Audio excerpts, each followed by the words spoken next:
मेरे परिवार के साथ जो कंट्रोवर्सी चल रही है, इसको आप देख ही रहे होंगे और मैं इन सब चीज़ों से बहुत दुखी हूँ।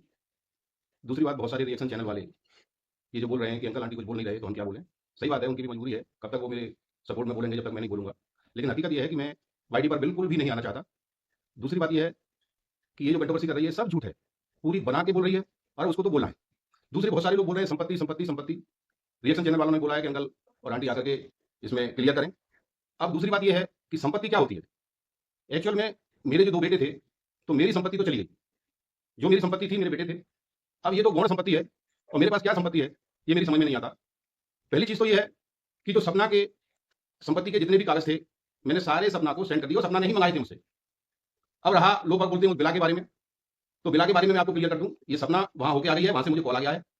इसको जो उस विला के बारे में करना है वो कर ले, मुझे कोई आपत्ति नहीं है। पहले मैं सोच रहा था उसको मैं लूँगा, सब लोग साथ में रहेंगे, ये चीज़ें थोड़ी-सी ऐसी हैं, गुस्सा होके जा रही है, जल्दी समझ जाएगी। लेकिन अब मुझे नहीं लगता है कि मेरे घर में कोई शांति आ पाएगी। और सपना से मैं कह रहा हूँ तुझे जो करना है, जो तेरे मन में है, सब कर, कोई कसर मत छोड़ना। लेकिन दोस्तों ये सारी चीज़ें गलत हैं, सारी चीज़ें गलत हैं। अब रहा संपत्ति की बात, तो मैंने बताया कि मेरे 2 बेटे थे, वो मेरी संपत्ति थी। अब इस संपत्ति को कोई भी ले जाए। सबसे पहले तो ये है कि मेरे जीते जी संपत्ति मेरी रहेगी और मेरे मरने के बाद, मेरी पत्नी के मरने के बाद, मेरी दोनों पोतियों के नाम से संपत्ति आएगी। इसमें कोई निर्विवाद रूप से सत्य है। अगर ऐसे ही कंट्रोवर्सी होती रही, तो फिर मुझे सोचने पर विवश होना पड़ेगा। हकीकत यही है कि मुझे सोचने पर विवश होना पड़ेगा। फिर संपत्ति उसको जाएगी मेरी, जो मेरी सेवा करेगा, जो बुढ़ापे में मेरा साथ देगा। अब वो चाहे कोई भी हो। आज से मैं अभी नहीं कह रहा, अभी हमारे हाथ पैर चल रहे हैं। अब मुझे आप एक बात बताइए कि ये पूरे रिश्तेदार अलग नहीं है, खानदान को लेकर साथ में घूम रही है। मेरे साथ 4 या 5 लोग हैं। अगर वो मेरे सुख-दुख में मेरे साथ आते हैं, तो क्या ये सपना के साथ इसका खानदान घूम रहा है, ये उनको संपत्ति देगी सारी या मैं उनको संपत्ति दे दूँगा? तो मेरा क्लियर स्टैंड है कि मेरे मरने और मेरी पत्नी के मरने के बाद मेरी सारी संपत्ति मेरी पोतियों के नाम जाएगी। अगर सब कुछ ठीक-ठाक रहा तो, नहीं तो मुझे सोचने पे विवश होना पड़ेगा। लेकिन ऐसी गलतियाँ नहीं कि मैंने कोई जिससे कि मेरा घर टूट जाए।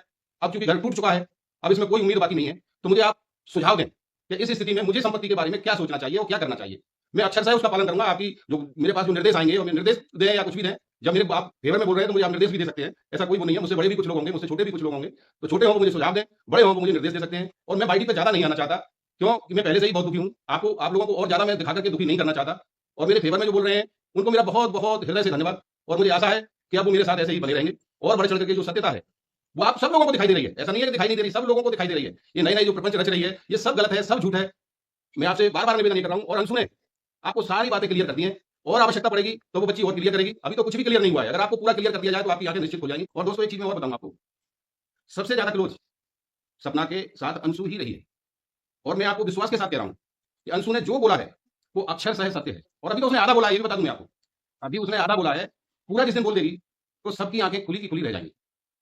दूसरी चीज़, मैं और मेरी पत्नी दोनों बीमार रहते हैं। मेरी 400 तक शुगर पहुँच जाती है, 190 तक मेरा बीपी पहुँच जाता है और ये चीज़ सपना को पता है। इसीलिए बार-बार ये कंट्रोवर्सी करके, ये गलत-गलत वीडियो डाल करके हमारा दर्द और बढ़ा रही है और वो चाहती है कि ये सब मर जाएँ, फिर मेरा राज इसमें हो जाएगा।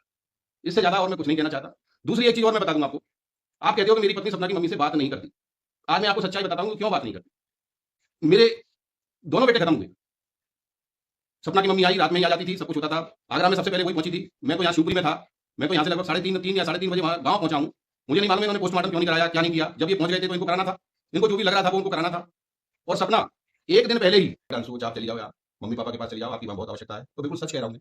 हमें उसकी बहुत आवश्यकता है और मैं उसको लेने जा रहा हूँ। आप सबकी जो इच्छा है और आपकी क्या इच्छा है, इच्छा तो मेरी भी है। अब ऐसे अगर डर-डर के हम रहेंगे तो वैसे जल्दी मर जाएँगे, समय से पहले मर जाएँगे। लेकिन हम फाइट करेंगे, फाइट करके मरेंगे और जिसको जो करना है, वो कर दो।